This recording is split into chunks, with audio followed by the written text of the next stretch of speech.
In the Second World War, German U-boats hunted Allied shipping with ruthless efficiency, claiming thousands of victims and threatening Britain's sea lanes. In fact, Winston Churchill famously went on to say that the one thing that worried him most during the war was the U-boat threat. German submarine captains racked up impressive kill tallies. In fact, if I were to ask you what the most successful submarine of all time was, then you might think it had come from that war, World War II.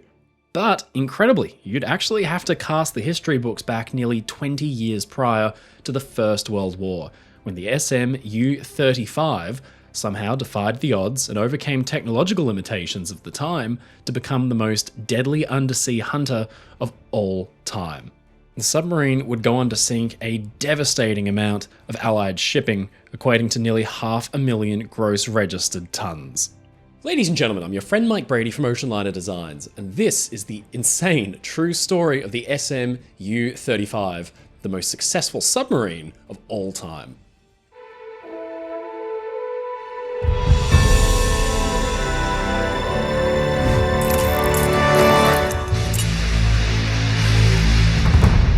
The submarine was, at the start of the First World War, as yet unproven.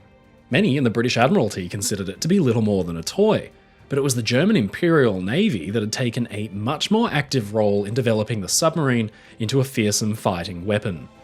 The German subs, called U-boats, from the German word Unterseeboot, emerged in the early 1900s and were refined with each subsequent class. In 1912, enough lessons had been learnt to begin production of a particularly efficient class of sub called the U-31 class. Now, these things were for their day absolutely cutting edge. U-31 and her sisters were fairly long, at around 212 feet or 65 metres, with space inside enough for 35 men. On the surface, the boats were powered by 6-cylinder 2-stroke diesel engines, giving them 3,700 horsepower total. Now, back then, diesel technology was really just in its infancy.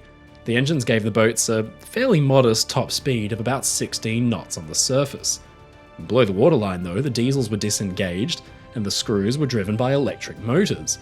Now, this silent setup could drive the sub forward at just over 9 knots. Not fast enough to catch up to or overtake enemy vessels, but fast enough that repositioning could be done for a better attack. The boats were actually designed to operate mainly on the surface, diving only after the enemy had been sighted. At the start of the war, the U-boats operated according to the so-called cruiser rules, intercepting Allied ships, ordering them to surrender, and only then engaging and sinking them. The Germans were dismayed to discover, though, that the British and Allied ships, instead of surrendering, began to attack the surface submarines, with some even veering off to ram and sink them. It changed German doctrine and the way submarines were used forever. Now, there would be no warning before the deadly blow was struck. The U-boat's primary weapon was the torpedo, then over 6 meters or 263 inches long, packing a massive 353-pound, 160-kilogram hexanite explosive warhead. Now, they were driven at speed by piston engines, turned with compressed air mixed with kerosene vapor, which would ignite, expanding the air to provide more power and driving a single propeller.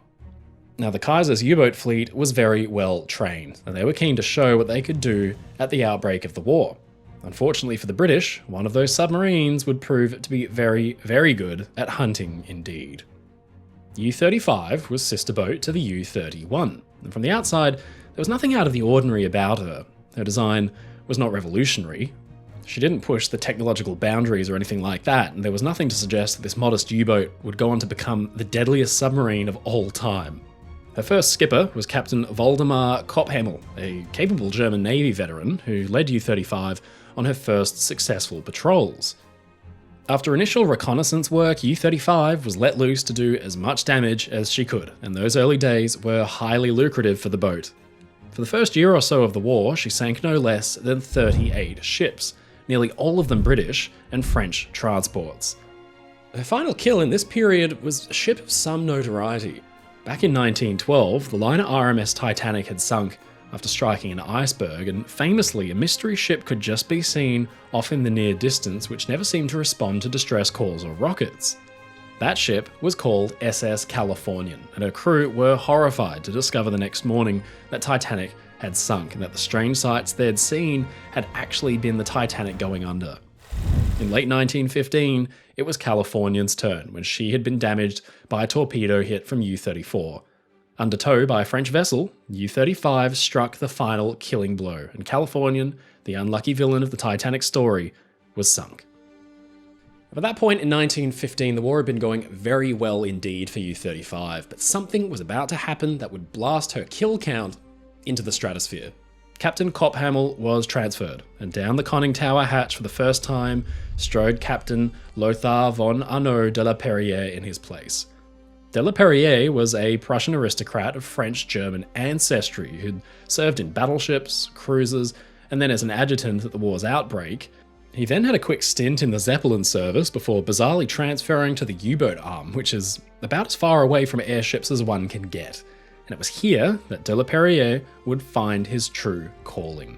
In January 1916, U-35 began to take a deadly toll on British and Allied shipping. Working her way through the Mediterranean, U-35 would engage enemy ships according to the old prize rules. De la Perrière himself explained when he said, "We stopped the vessels, the crews boarded the lifeboats, we inspected the ship's documents, told the crews how they could reach the next port, and then sank the stopped prize." It meant that U-35 achieved most of her kills not with torpedoes, but with her single deck gun. Now, most of U-35's victims at this time were cargo ships less than about 5,000 tons, but a few notable exceptions stand out. In February 1916, she encountered and sank the beautiful old French ocean liner La Provence, and then, in October, the troop ship and former liner Gaulier. Gaulier had been another French liner operated by the same company as La Provence, the Compagnie Générale Transatlantique, or CGT. At this time, de la Perrière did not play by the old prize rules. Instead, he torpedoed Gaulier, but then looked on in horror as ammunition deep in the ship's holds detonated. The ocean liner sank in just 15 minutes with more than 1,000 victims.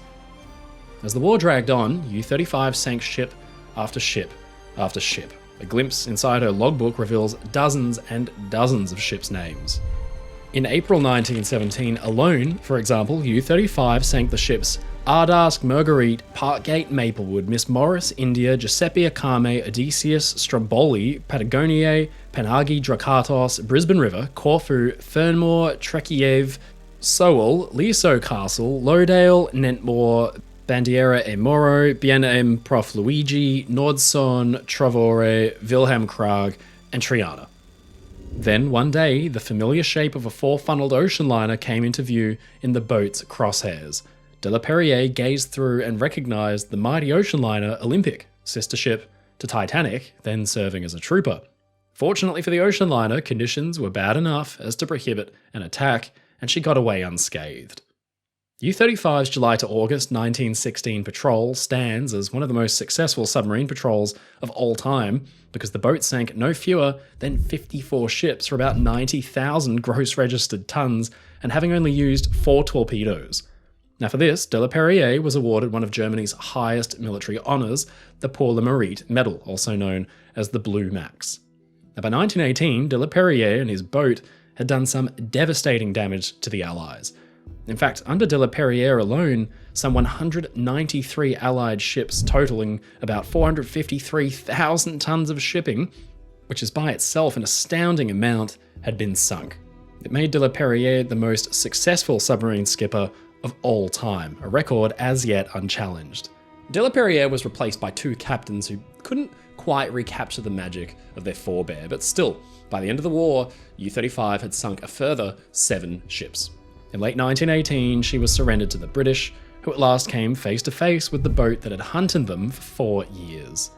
U-35 had sent 220 ships to the bottom of the ocean from as many nations as Denmark, Egypt, Greece, France, Japan, Italy, Norway, Russia, Spain, Sweden, Tunisia, and Britain. She had engaged and sunk 3 Royal Navy warships, and the final tally of sunken tonnage came out to 505,121 gross registered tons. It's a record for a single submarine that hasn't been challenged ever since. By contrast, in World War II, the most successful German U-boat, U-48, sank about a quarter of the number of ships U-35 had, and USS Tang, the most successful American submarine, also sank about 1/4 the amount of tonnage that U-35 did. De la Perriere, U-35's most successful commander, was quite flippant about his success.